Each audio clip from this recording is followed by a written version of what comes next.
মিডফোর্ডে ব্যবসায়ী হত্যার প্রতিবাদে কুড়িগ্রামে বিক্ষোভ মিছিল। আমাদের কুড়িগ্রাম প্রতিনিধি সাইফুর রহমান শামীমের পাঠানো তথ্য ও ভিডিও চিত্রে বিস্তারিত।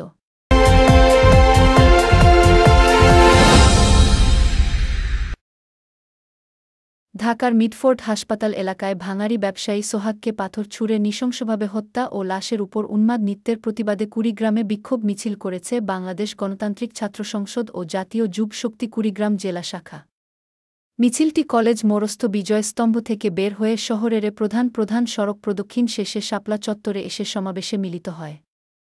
এ সময় বক্তব্য রাখেন গণতান্ত্রিক ছাত্র সংসদের জেলা শাখার আহ্বায়ক জাহিদ হাসান, সদস্য সচিব সাদিকুর রহমান, জাতীয় যুবশক্তির মুখ্য সংগঠক হাফিজুর রহমান বাবু ও এনসিপির জেলা শাখার প্রধান সমন্বয়কারী মুকুল মিয়া।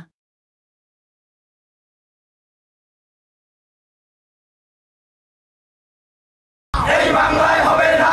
আমার ভাই মরল কেন? প্রশাসন জবাব চাই। আমার ভাই মরল কেন? প্রশাসন জবাব চাই। খুনিদের বিচার চাই। প্রশাসন বিচার চাই। বাংলায় হবে না। এই বাংলায় হবে না।